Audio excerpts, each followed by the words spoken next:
Hello students, I am Dr. B. Maithilinganamangai. Today I am going to take class on water pollution. At the end of this video, you will know about what is water pollution, what are its major types, and what are the major types of pollution and its sources and effects.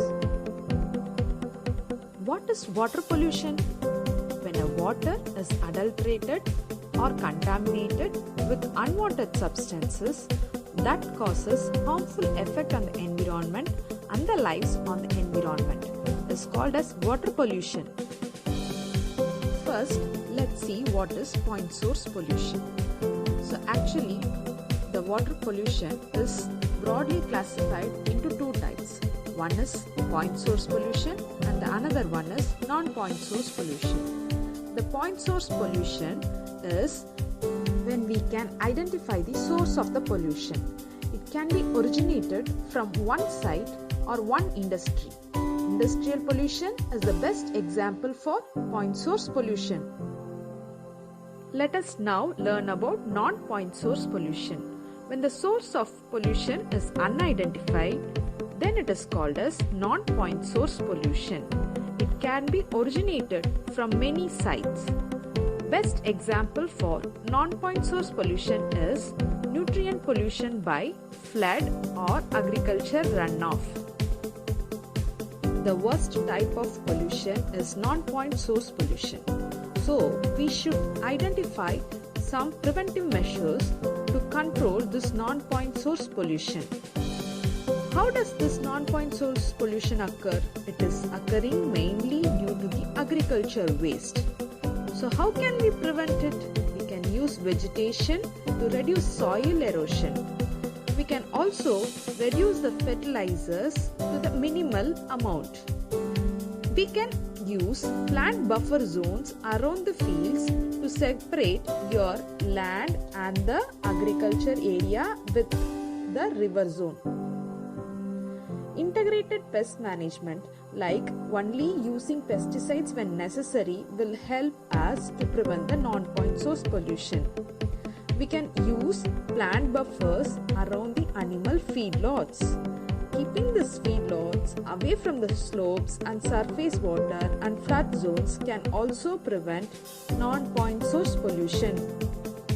In case of point source pollution, there are laws to reduce the point source pollution.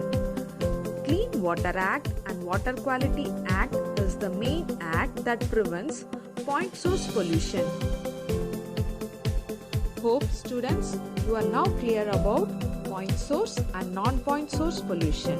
Now let's go to the other types of pollution. The other types of pollutions are nutrient pollution, surface water pollution, oxygen depleting pollution, groundwater pollution, microbial pollution, suspended matter pollution, chemical water pollution, and pollution caused by oil spillage. Okay students, now let's move to the types of water pollutants. So pollutants is the agents that causes water pollution. So here we have listed many categories of water pollutants. Let's see one by one. First one is infectious agents. These are some of the bacteria, viruses, protozoa or parasitic worms. So this parasites or bacteria is originated from human and animal waste. Next type of pollutant is oxygen demanding waste. So this is an organic debris and waste which is originated from the aerobic bacteria. The source of this pollution is sewage, feedlots, paper mills and food processings. Another category of pollutant is inorganic chemicals. These includes acid, metals and salts. The sources for inorganic chemical pollutants are surface runoff, industrial effluent, household cleansers. Next category of water pollutants include radioactive materials. These are pollutants like iodine, radon, uranium, cesium and thorium. The source for radioactive material pollutants include coal and nuclear power plants, mining, weapon production, and natural elements. Next is plant nutrient pollutants. Some of the examples includes nitrates and phosphates. The source for these pollutants are sewage, manure, agricultural and landscaping runoff. Next type of pollutant is organic chemicals. Some of the examples include oil, gasoline, plastics, pesticides, solvents and detergents. The sources for these pollutants include industrial effluent, household cleansers, runoff from farms and yards. Next category of pollutants is eroded and sediments. The source includes soil and silt. Next type of pollutant is a heat or thermal pollutants. The source of this pollution includes power plants and industries.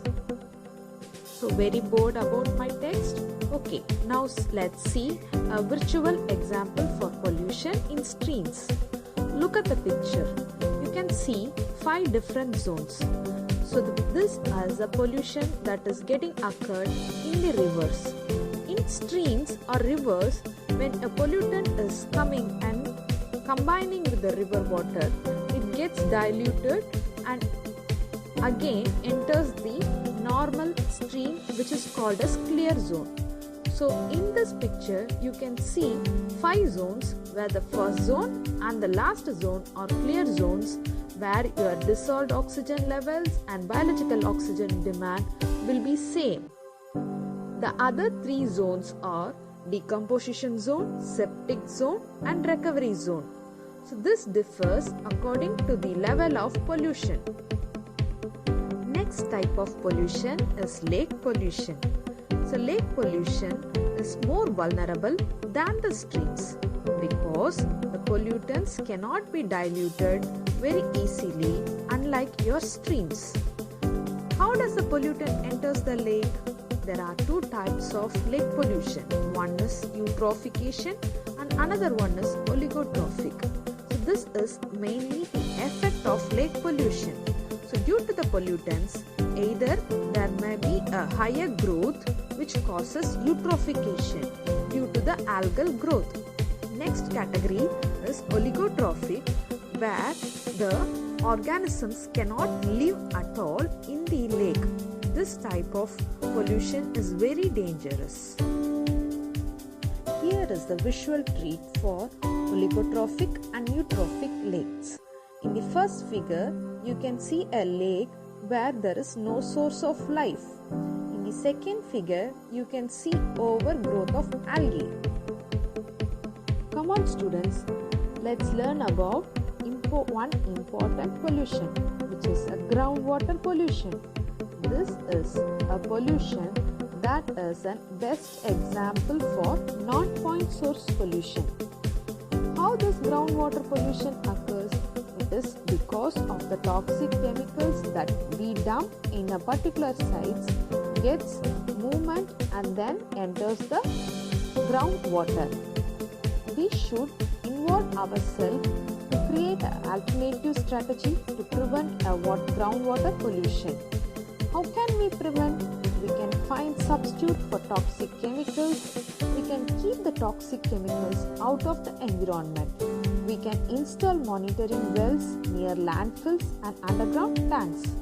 We can also connect with the leak detectors on the underground tanks. And we can ban the hazardous waste disposal in landfills and injection wells. We can store harmful liquids in the above ground tanks with leak detection and collection system. If there is any spills of toxic, then we should involve ourselves in cleaning up that particular toxic site. Although it is expensive, we should involve in certain practices to remove those toxic materials from the environment by either of these 3 methods. First method is pump to surface, clean and return to aquifer, which is very expensive. We can also use microorganisms to clean up the contaminations. It is less expensive but still costly. We can pump nanoparticles of inorganic compounds to remove pollutants. It may be the cheapest, easiest and most effective method, but it is still being developed. Next type of pollution is ocean pollution. Ocean, it's a big source of water. We can pollute it as much as we can do because oceans can tolerate, right? Yes, we are right.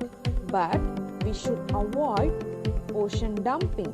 Some pollutants get degraded and some pollutants affect the life that is present in the oceans.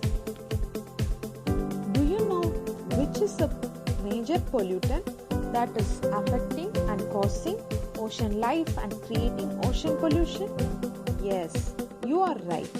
Oil is the major pollutant that affects the ocean and causes ocean pollution. So some of the example includes crude and refined petroleum, which is transported from one nation to another nation through the water route. Sometimes during this travel, tanker accidents and blowouts can happen.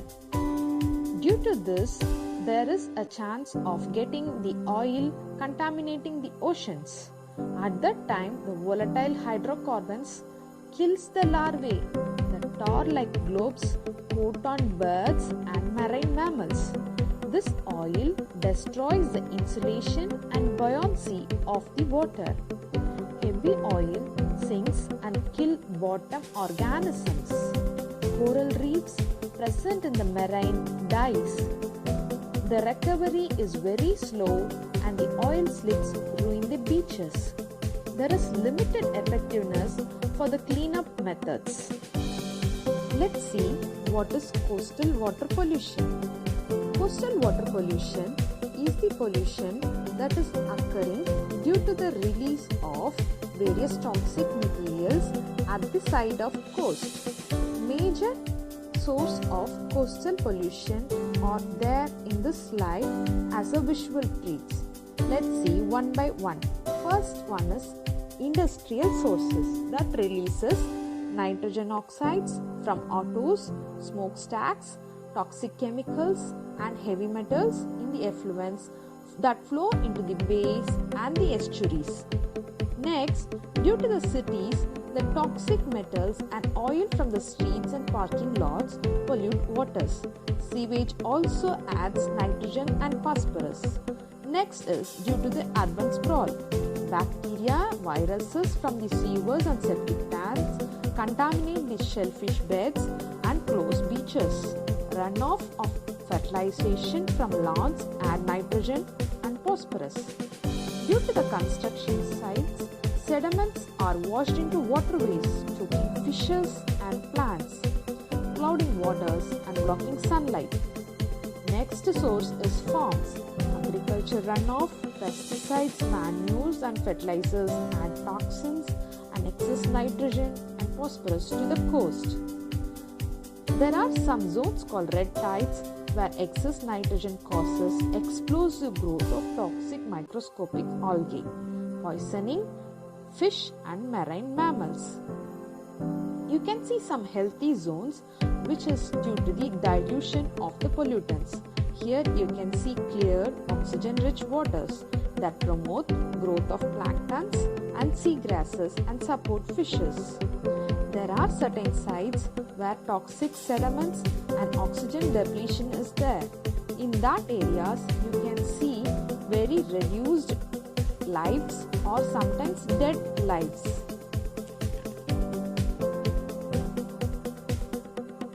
Here are some clues to prevent pollution in coastal waters.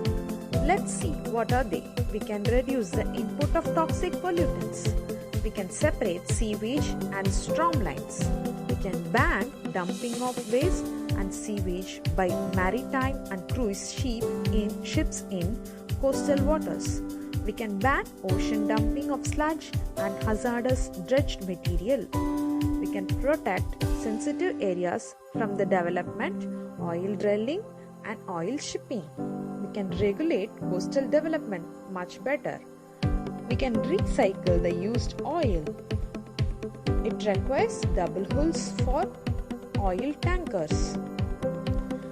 We can also clean up the oil spill site and improve our capabilities to clean the oil spills. We can use sprinkle nanoparticles over an oil or sewage spill to dissolve the oil or sewage without creating harmful byproducts. But this is still under development. We can at least do a secondary treatment of coastal sewage. We can use wetlands, solar aquatic or other methods to treat the sewage. Okay students, now we are at the end of this topic. So let's propose some good solutions to prevent this water pollution. I have listed some of the solutions to prevent water pollution and what you can do to prevent water pollution. So some of the major common policies for water pollution is to enact law for preventing groundwater contamination. We should greatly concentrate on reducing the non-point runoff. We should reuse treated wastewater for irrigation. We should find substitute for toxic pollutants. We should work with nature to treat sewage. We should practice 4R technology of resource use, refuse, reduce, recycle and reuse. We should reduce resource waste. We should reduce air pollution. We should reduce poverty and we should reduce the birth rates too. What can you do to prevent the water pollution? You can fertilize your garden and yard plants with manure or compost instead of commercial inorganic fertilizers.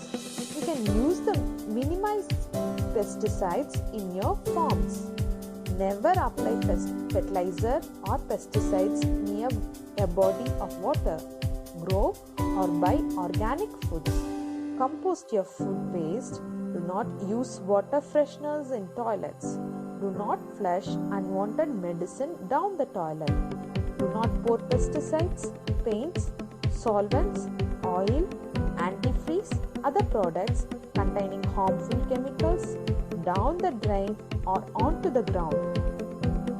Thank you students. Hope you enjoyed the class and learned more about water pollution.